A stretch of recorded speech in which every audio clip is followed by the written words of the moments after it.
My mother-in-law Claire is crouching down with her hands at her stomach. Paramedics arrived immediately. They carried Claire on a stretcher. "Are you her daughter?" Claire is clutching her stomach.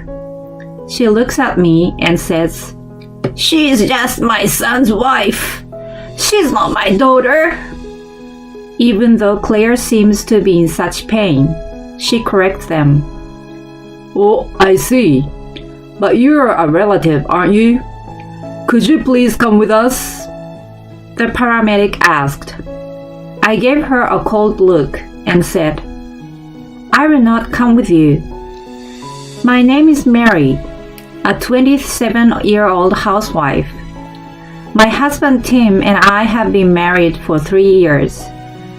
Tim and I met at a party hosted by a friend. Tim is very cheerful and friendly to anyone. I found him kind and nice. I am shy, so I admire people like him. I never thought he would be interested in me. However, he strongly approached me. "Mary, are you interested in camping?" "What? Camping?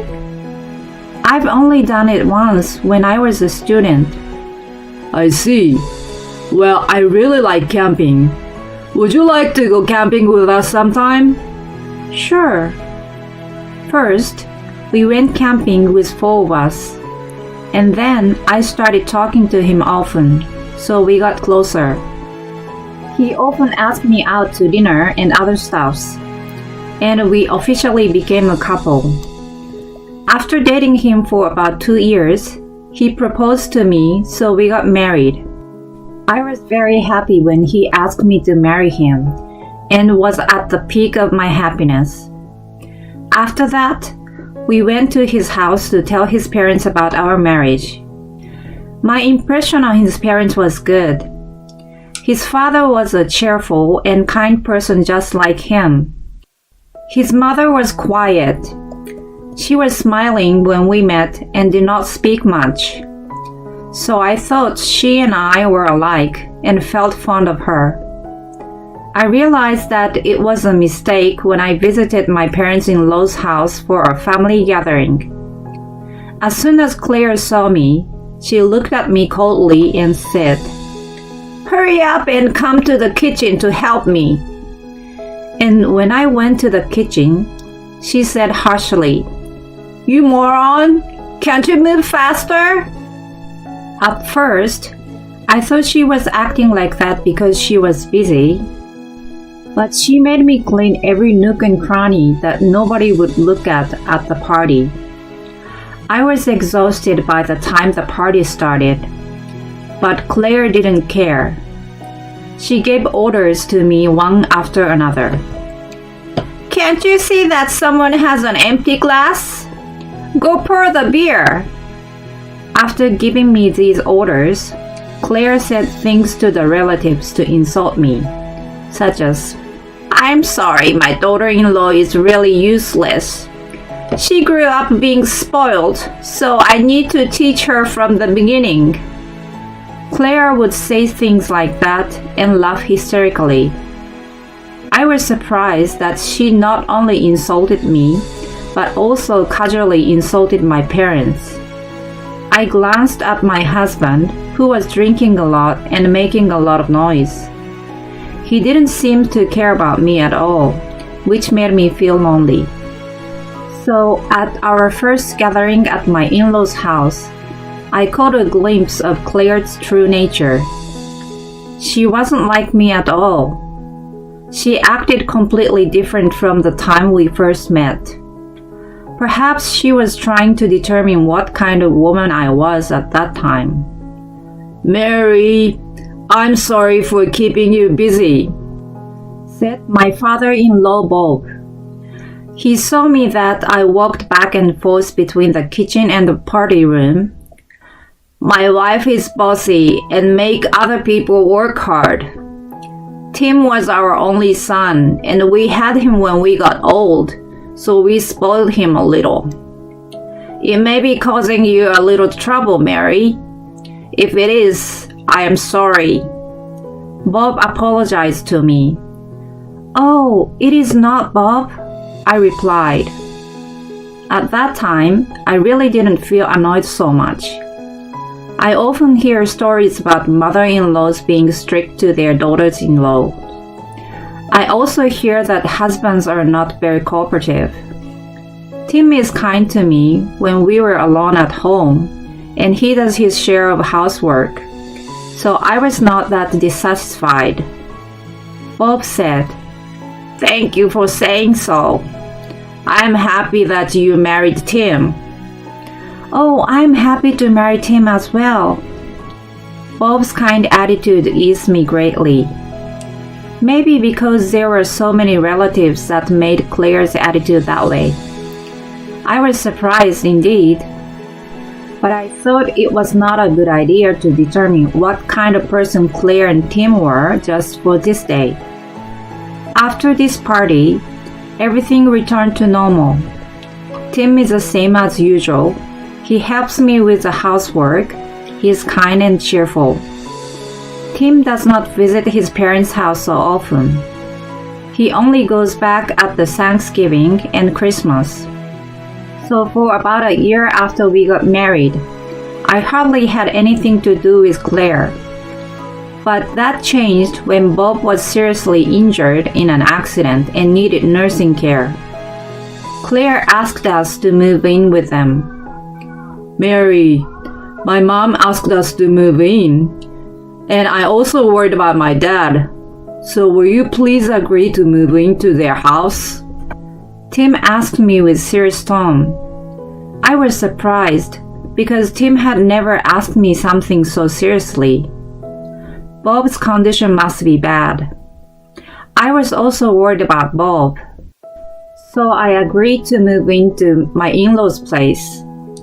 At this point, I had no idea that it would be the biggest mistake of my life.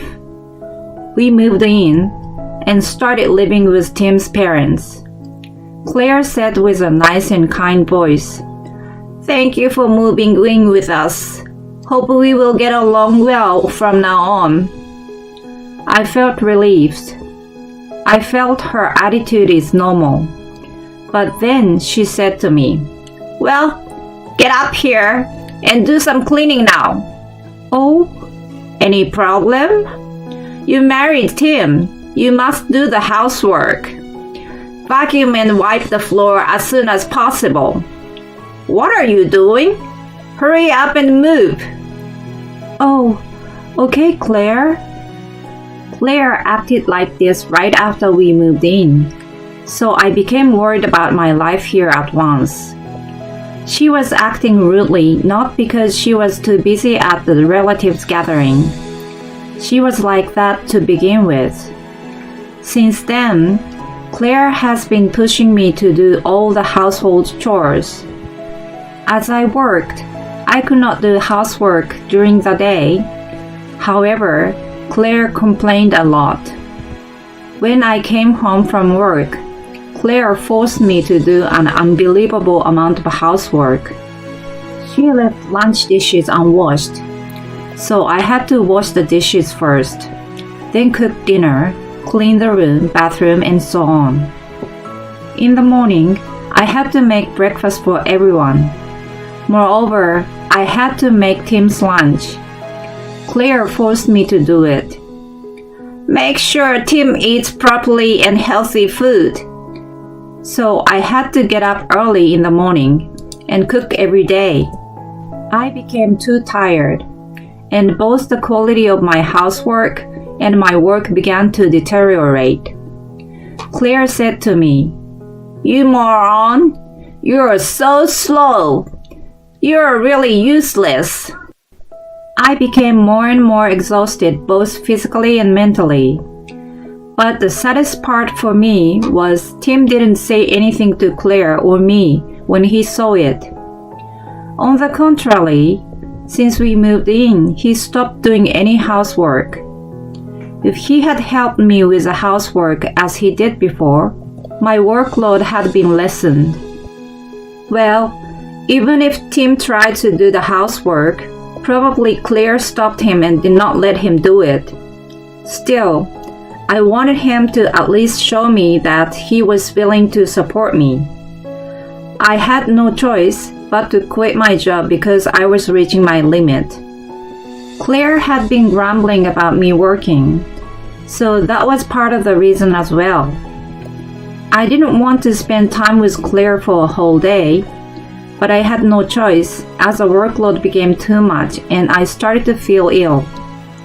However, quitting the job did not lessen my workload because in addition to housework, Claire forced me to take care of Bob. "Well, do the housework while I'm gone, Mary." Claire went out to town for shopping and lunch, leaving Bob alone. I couldn't leave Bob alone, so I took care of him while doing the housework. "Mary, I'm so sorry. I didn't think Claire was that helpless and cold-hearted." Bob was quite shocked that Claire left him with me and made me take care of him. They were married because they loved each other. It would be natural for him to feel sad if he was treated this way. I felt sorry for Bob, so I tried to talk to him a lot while I took care of him. He told me a lot about his past and memories with Claire. He also told me about Tim's childhood. I enjoyed talking with him. It was the most relaxing time for me while doing the housework. The rest of the time was really hard. Claire still bullied me, and Tim did not do anything about it. Once I talked to Tim about Claire. He said, "I'm tired from work."